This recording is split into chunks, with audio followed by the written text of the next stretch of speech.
I remember, for me, it was like they were expecting, on average 2 to 3 weeks and I'd be fine. The problem is I actually, I have a broken nose. I broke my nose many times from basketball. And so I couldn't flush out the dead virus from my nasal cavity fast enough. And so I would have these like really inconsistent tests. And so I would have a ton of dead bacteria, but it was getting picked up and it was enough to be positive.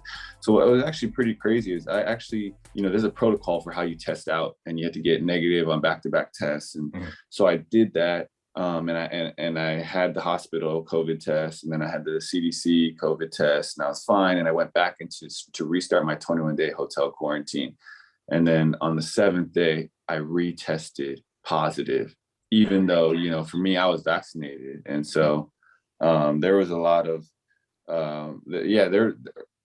sorry, not bacteria, virus, but the dead virus. And so that was the main issue. And so I had to go back again and then stay there for a few more weeks until it came back completely clean. It was, it was tough because like this whole time, my whole like signature shoe launch, my Asia tour, the start of my season, like everything that I had prepared for, I lost all of it. And so I missed a third of my season.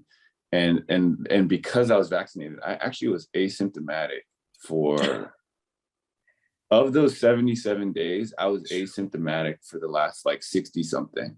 And I never had too many symptoms, but that's just how it goes. And so really, to be honest, at that point, it was more about like my body. I think I lost like 15, 20 pounds of like weight because I couldn't work out and I couldn't get enough food in my system.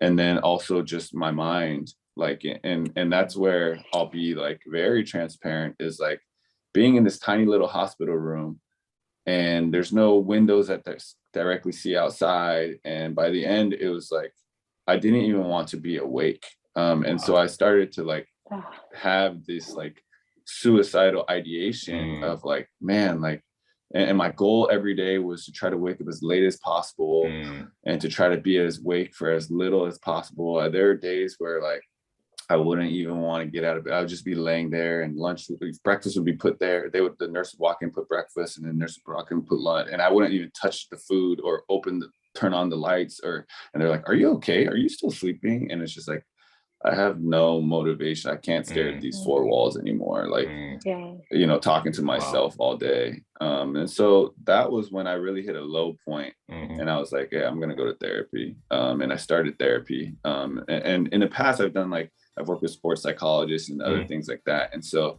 but this was like, for me as a person holistically and so that was my experience. It was something that oh my gosh, I'll never forget for sure.